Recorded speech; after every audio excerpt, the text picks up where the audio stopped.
We're joined now by our Senior Advisor for Foreign Policy and National Security, former Acting Director of National Intelligence, Rick Grenell. And Rick, an interesting development, and one because we're all watching the Iran nuclear deal, and so all this plays into, especially when it's a NATO ally, but also you've got this expertise with Albania. You spent a lot of time there. And so the Albanian government, who had diplomatic relations with Iran, also NATO members, has severed those diplomatic relations because of a cyber attack by the Iranian, the Islamic Republic of Iran, and their leadership has come out and said, we absolutely believe it's Iran that is responsible for this.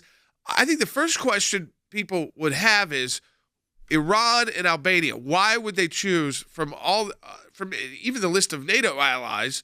And maybe that's a reason. Maybe they are an easier NATO ally to go after. But why pick a fight with Albania?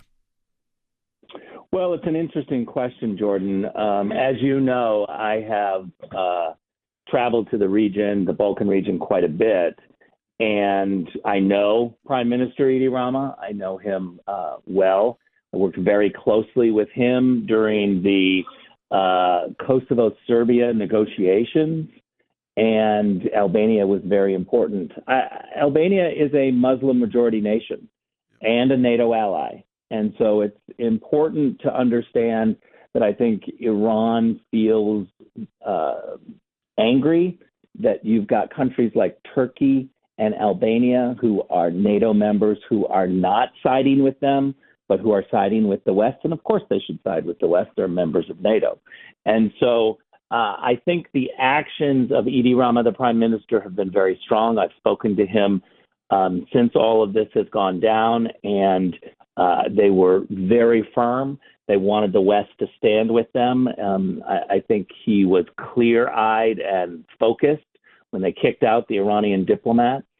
I think it's a really good move, and hopefully this will push NATO to do more and do more aggressively when it comes to cyber attacks. We all want NATO to rise to the occasion to confront the current threats that we face. And one of the threats that we clearly are facing is cyber threats. So, Rick, under the Article 5, attack on one is attack on all.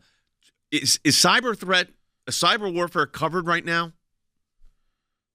It is. I think there's been a lot of criticism that NATO is not aggressive enough, is not proactive enough on the current threats like cyber.